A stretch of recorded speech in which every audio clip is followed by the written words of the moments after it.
Okay. Good morning, everyone. Greetings from Good the morning. pleasant winter of Delhi. And we are again bringing something new to our audience of Dekho Apna Desh. So, our reports are going forward to reach the nooks and corners of India, and we are exploring much more nature and beauties of our incredible India. So today we are going to know much about the Bodoland Territorial Region. That is a hidden treasure, you can say, in the northeast. This is part of Assam district, and this Bodoland Territorial Region was formed in 2003, and further autonomy was extended in 2020.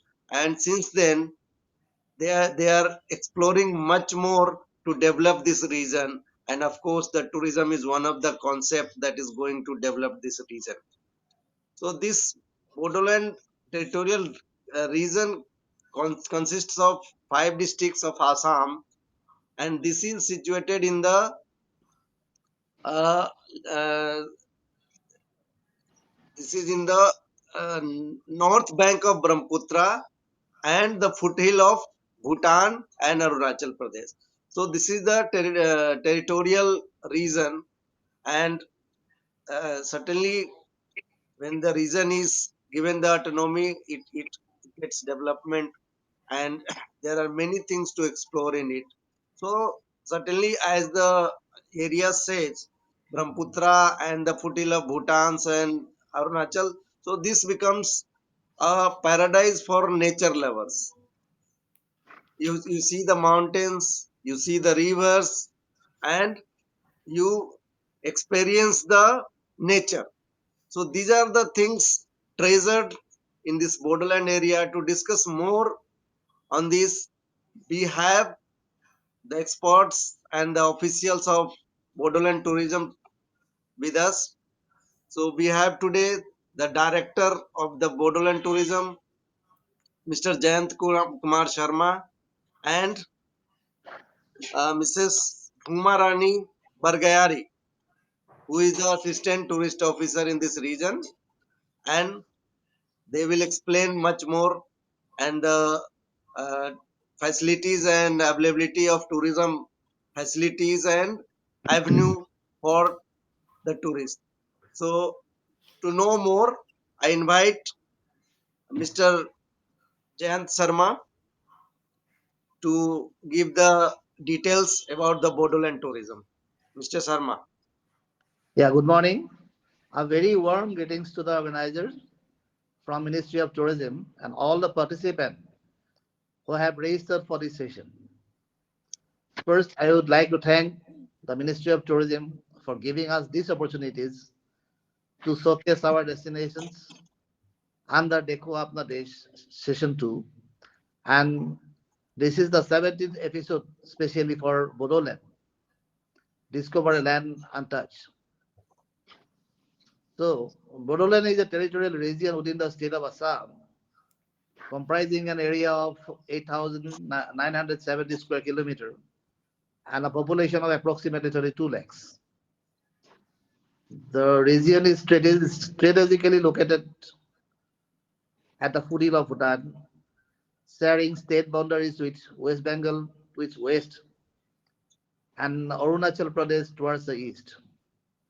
So Bodoland is made up of 5 districts, namely Kokrajhar, Chirang, Baksa, Tamulpur, and Udalguri, respectively. So the region is administered by an elected body known as the Bodoland Territorial Council.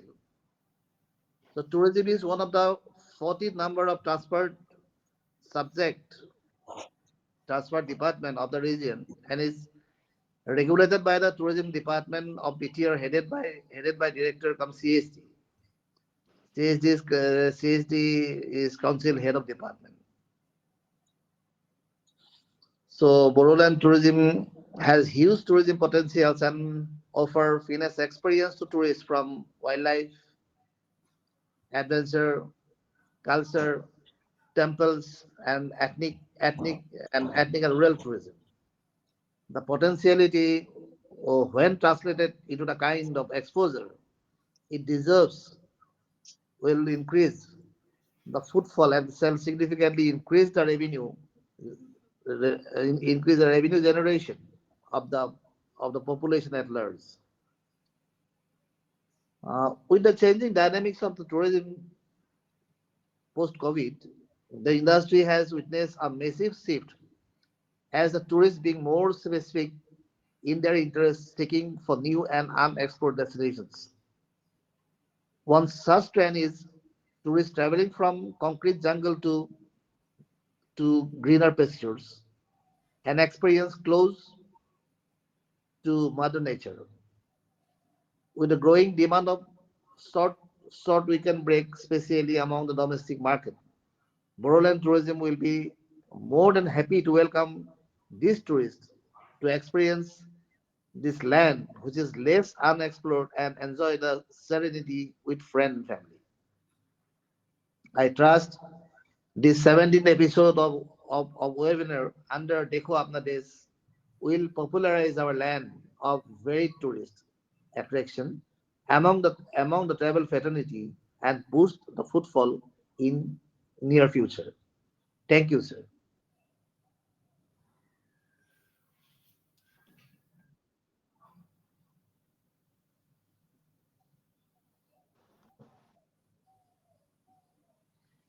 My colleague Gomarani Borgare will take you through the presentation of destinations and product of Bodoland Territorial Region. Suman sir, unmute yourself. Suman sir. Okay, yeah, yeah. So I invite now Miss Bhuma for give the presentation about the Bodoland tourism. A very good morning to all the participants who have joined for this session. And now I shall take you through the various tourist destinations and products of Bodoland Territorial Region during this session. So here, as said, the Territorial Council uh, is covered by 5 districts, namely Kokrajhar, Chirang, Baksa, Tamulpur, and Udalguri. And as you can see in the map, the entire stretch of Bodoland is situated below the foothills of Bhutan. Bodoland Territorial Region is well connected with 2 airports. That one is at Rupsi, which is in Kokrajhar district, and the other one, the famous one, is Lokopriya Gopinath Bordoloi International Airport, which is at Guwahati. So the entire stretch is well connected by road, rail, as well as air.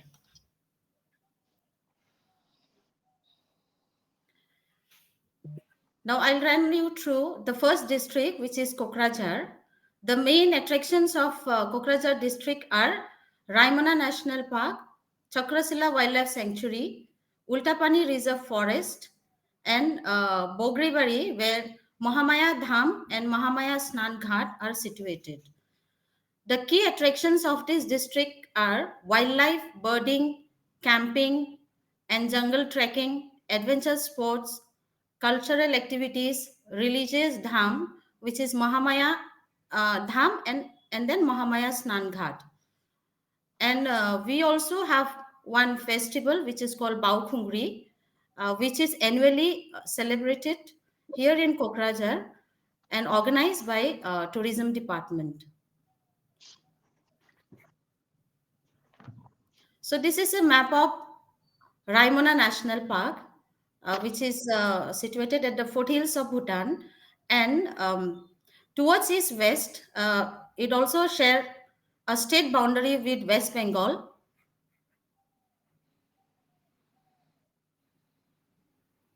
So the Raimana National Park has 4 ranges for entry for the tourist. One is called the Western Range, which is Raimana Range.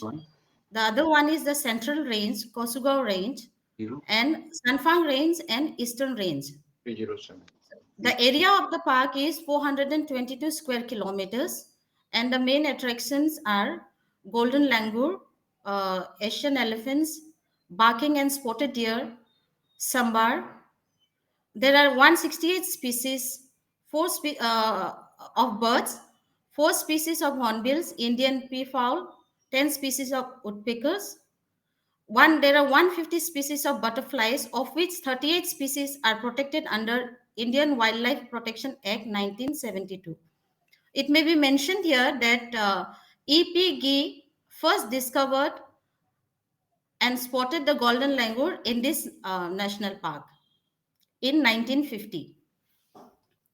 There are 11 rare and endangered, 7 endangered species of orchids, 239 species of plants, of which 73 are rare, and 5 dominant trees are sal, oxy, sidha, rangachandan. This is a picture of the hornbills, which are found in Raimana National Park. The Asian elephants, the spotted deer, as said, and the butterflies. So this picture is of the spotted deer, which is a group of spotted deer. The location that you can see is on the Bhutan side of the river bank. The forest too is of the Bhutan. So this location is called Pipsu, which is famous for sighting of the golden langur. Oh, sorry, the spotted deer. For accommodation, you can either stay at Chapaguri, which will be around 50 kilometers drive from Raimuna. And you can also offer stay at Kokrajhar, which is approximately 35 kilometers. Or you can stay at Raimuna as well. There are decent homestays. The next one is called the Chakrasila Wildlife Sanctuary, which is about 10 kilometers from Kokrajhar town. And this wildlife sanctuary is specially designated for the conservation and preservation of the golden langur. So you can have a sighting of the migratory birds as well. The key activities that can be done here in Chakrasila Wildlife Sanctuary are adventure sports, trekking, night camping, cycling, and nature trail. Paragliding also can be done here. And the Baupungri festival, as said, is celebrated here in this close to this park, the sanctuary. So this is a picture of the Diplai bill. The Chakrasila Wildlife Sanctuary has two bills, which one is called the Diplai bill and the other one is called the Dhir bill. So these two bills maintain the ecosystem of the entire sanctuary. So these are the pictures of some of the migratory birds which flock in to Diplai bill. And boating activity is also done here in Diplai bill.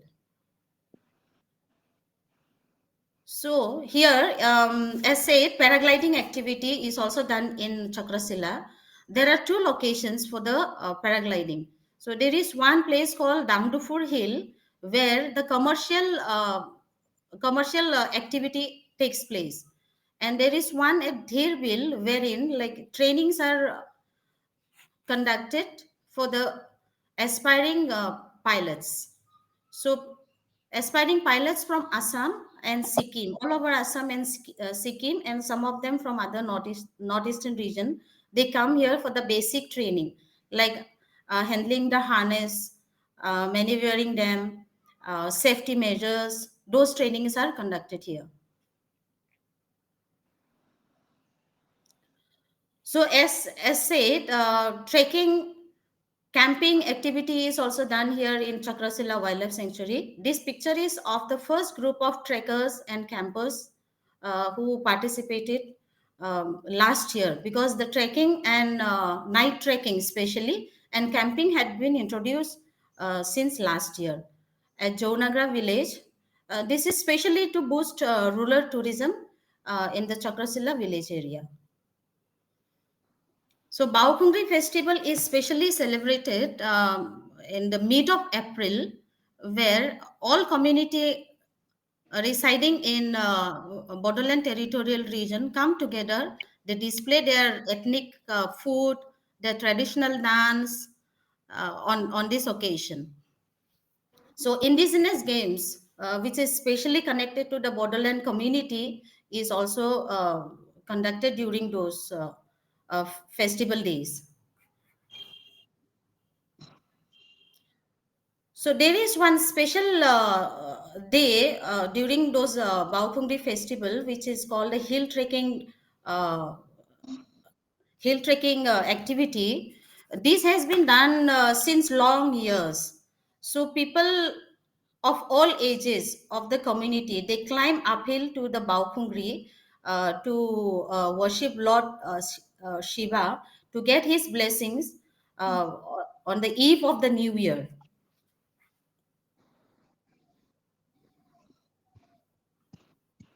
Accommodation here are hotels in Kokrajhar town and night camping at Jonagra village of Chakrasila Wildlife Sanctuary. Now we move on to Chirang district. The main attractions here are destinations are Manas National Park. This is a part of Manas National Park. So only Panwari range is covered under this district. And there is a place called Kalamati and also a I river bank. So here in Panbari range, animals like birds, deer, elephants are sighted. And Kalamati is a place, Kalamati literally means black soil. So here elephants come to have a lick of those black soil because it is a little salty in taste. So, and the I River bank is a picturesque location where mostly people come there for picnic. So key attractions of Kalamati as well as Panbari range of Manas National Park is wildlife and birding, scenic beauty, agri horticulture, which is close to the Panbari range, and Daising festival was once conducted here in I River bank.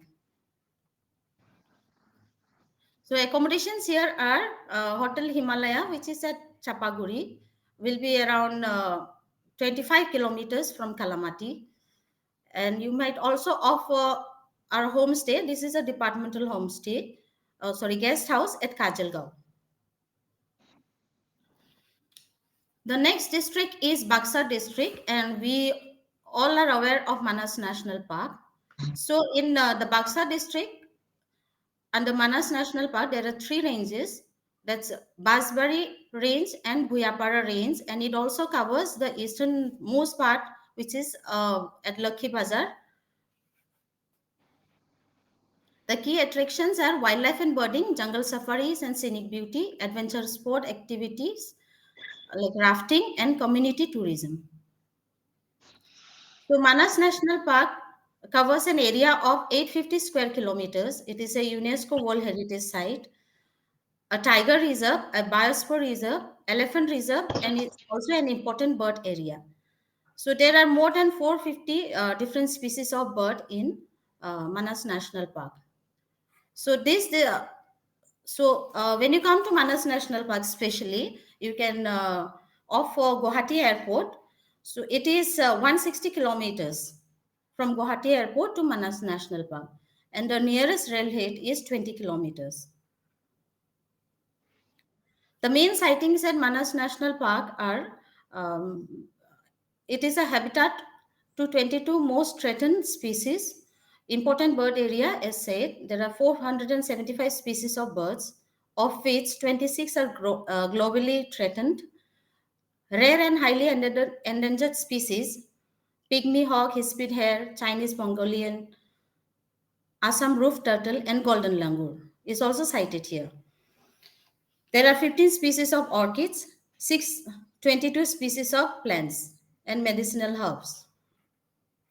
So on to your right, this is the picture of Bengal florican, which is one of the most endangered species, and it is sited on the easternmost range of Manas National Park at Koklabari farm. So these are pictures of some of the birds which are sighted in Manas National Park. This is the cap langur. So all the big five are also sighted in Manas. The Asian elephants, the Royal Bengal tiger, one-horned rhino, water buffalo, and bison.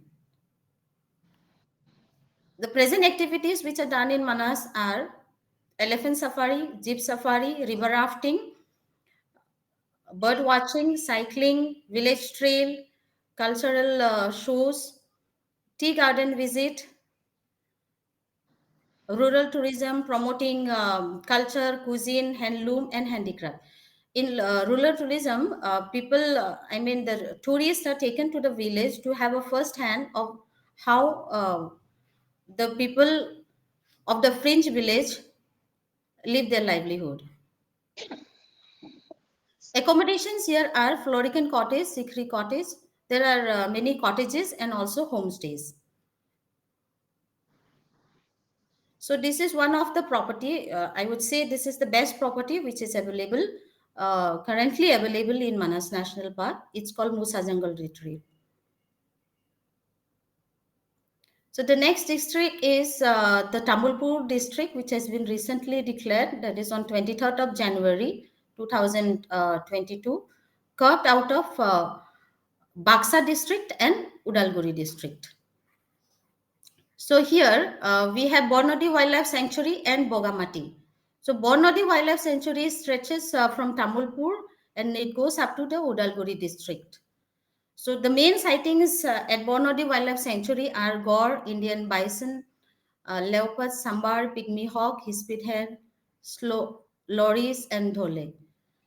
Bogamati is one of the most sought after destination, and here the key activities that can be done are whitewater river rafting, zip line, trekking, jeep safari, and picnic. So Bogamati is mainly famous for picnic.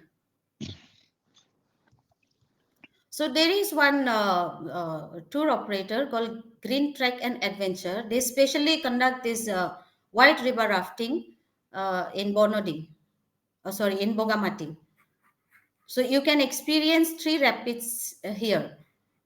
So night camping is also undertaken by them.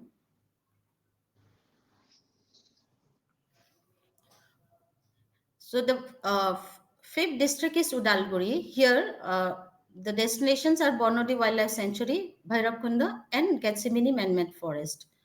Here, too, the key attractions are wildlife, scenic beauty, adventure, man-made forest, that is Gethsemane, and Bhairavkunda Festival. So nature trail can be done, trekking, adventure activities, bird watching, camping, rural tourism, day visit to Bhutan. So these are the pictures of some of the activities carried out. So accommodation can be, here there is one Mybra camp. You can stay there too if you are very adventurous in the tented accommodation. And there is also one resort called Dhansri. This is a government accommodation. We have leased it out to the private service provider. So this Dhansri resort is just Bhairavkunda is mainly a tri-junction of Bhutan, Arunachal, and Assam.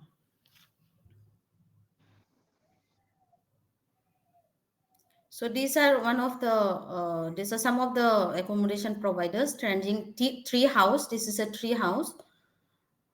Rhino Eco Resort, and Elephant Country Camp. So Gethsemane Man-made Forest is a man-made forest. It covers an area of 750 plus hectares. The ZFMC had planted more than 14 lakhs of trees, and for their sustainability, they have come up with tourism activities wherein it is called as the Elephant Country Camp. So they provide within that man-made forest, they provide services like forest trekking, river trail, bird and butterflies watching, elephant spotting, workshop, and conferences venue. This is to sustain their ZFMC.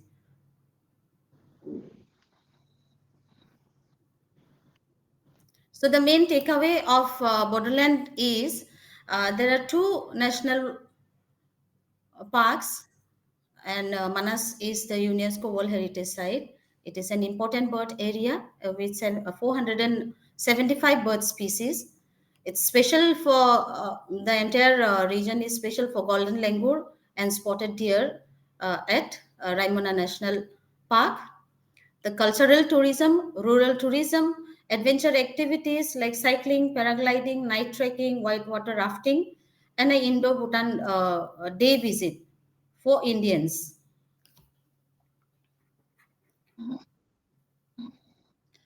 So these are some of the circuits we have just chopped it out.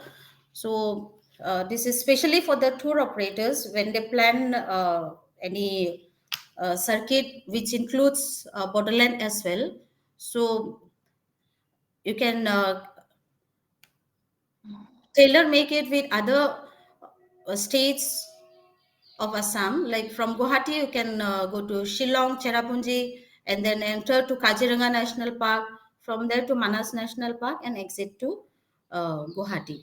This is the circuit one. Circuit two, you can either opt for the Rupsi Airport, which is either you can go for Guwahati, but if you opt for Rupsi Airport, then you can explore from there Mahamaya Dham and Snan Ghat. Those are the temples which are in Kokrajhar. Then within Kokrajhar, you can go for Chakrasila Wildlife Sanctuary, Raimana National Park, and then head on to Manas National Park and then exit to Guwahati. The third one is a longer stretch which covers the entire of Bodoland. That is, either you can start from Guwahati or Rupsi. Then the temples, the attractions at Kokrajhar, that is Chakrasila and Raimana. Then on to Manas National Park. Then you can go to Bogamati for the white river rafting for a more adventurous rafting. Then on to Bhairabkunda, and from there you can pay a visit to Orang National Park, Kaziranga National Park, and exit to Guwahati. So this is it for the presentation. Thank you so much. Now shall I run the video?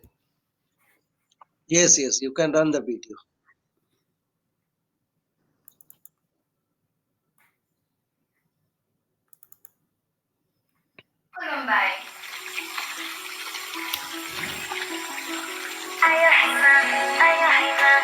Namaskar. Chakrasila Wildlife Sanctuary is an biodiversity hotspot.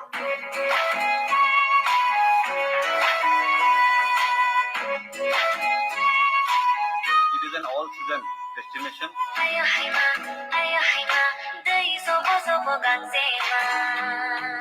Welcome to Bodoland. Rise to your calling. Explore Bodoland. See from the heart. It's here. You'll be flying.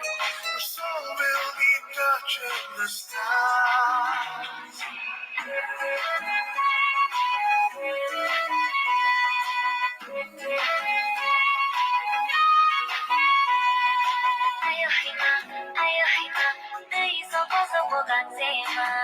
Discover Bodoland. The next one is of Ulta Pani. It is very short.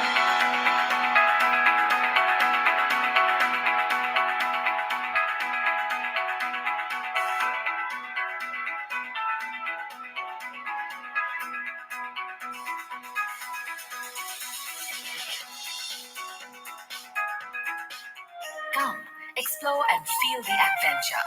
Bodoland Tourism. Discover a land untouched.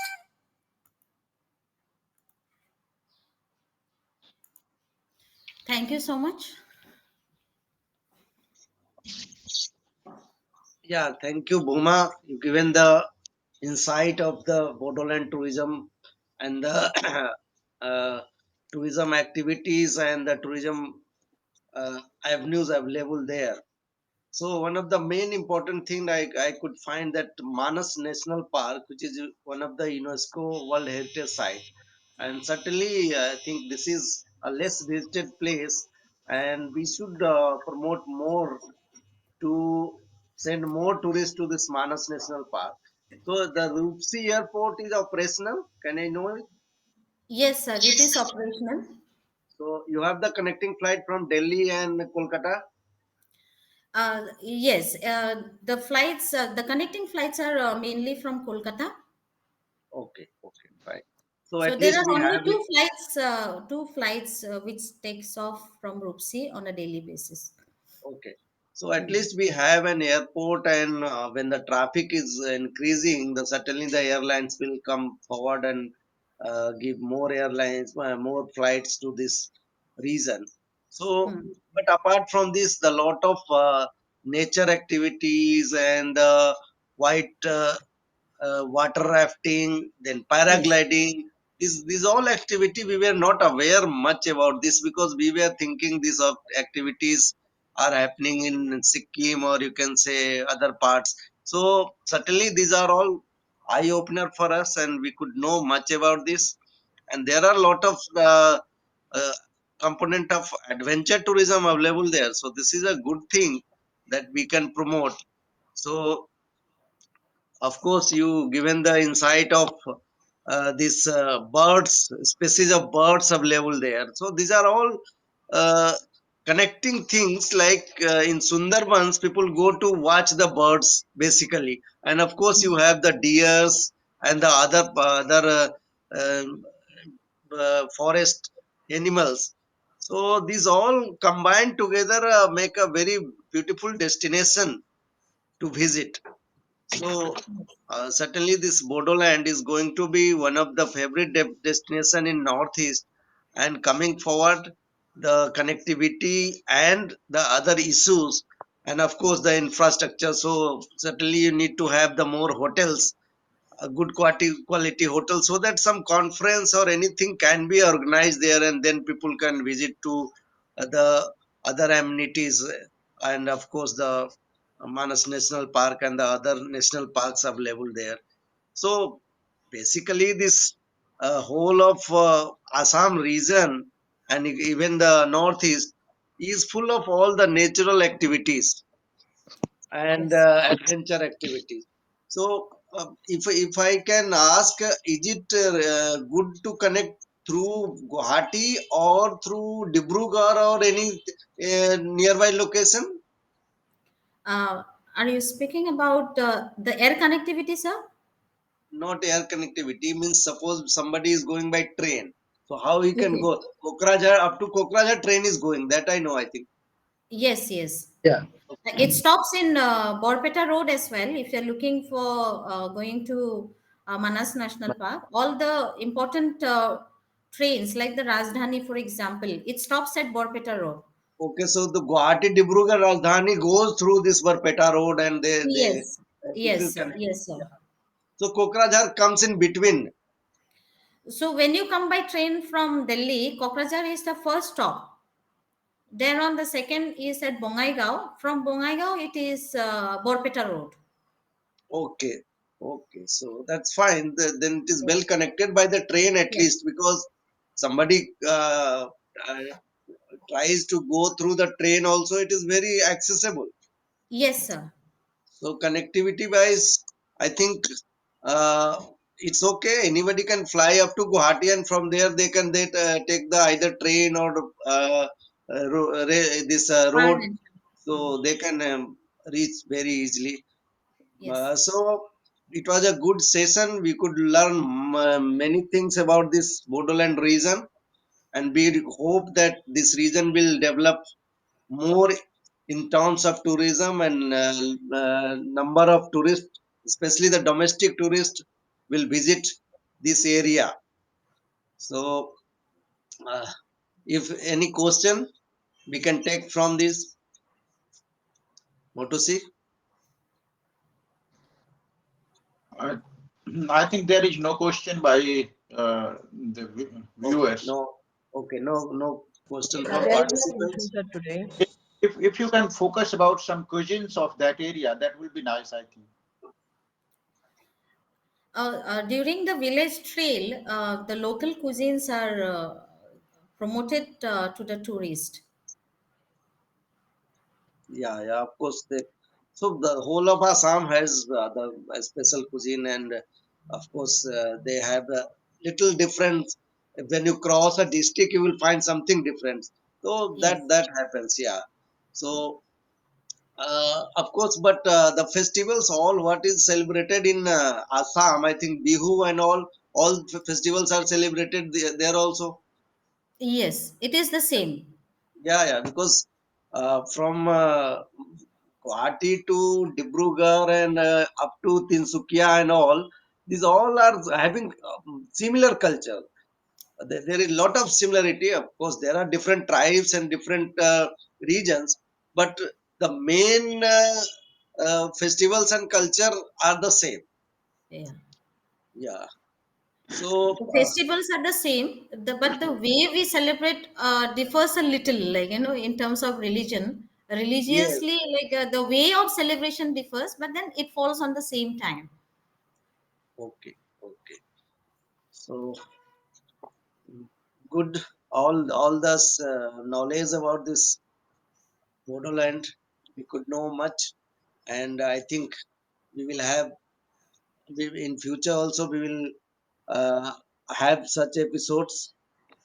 And I thank all the participants and Mr. Jayant Kumar Sharma and Bhuma Rani for giving this presentation, bringing to us this beautiful Sir, there region. is a query in the Q&A section कि if madam or sir can share their contact details so that if anybody gets interested and they want to contact someone from the uh, tourism fraternity of Bodoland, they can contact you. So if you can Yes. share your details. Uh, Can you share your email ID at least? yes, it is borderlandtourism@yahoo.com, or you may log into the website www.borderlandtourism.in, wherein you will find all the details. Yeah, all the website have all the contact number and details. So certainly Yes. through website, and this Jayant Sharma is the director and Bhuma is the assistant tourist officer. So certainly very well to connect. So if there is no questions, I think uh, I am very much thankful to all the participants and the presenters, the Bodoland Tourism, and our team, Dr. Ajay Singh, and the energy team, and all the viewers. So thank you very much. We will meet you in the next episode. Thank you. Thank you, Thank sir. you so much, sir. Thank Thanks, everyone. Thank you. Thank you.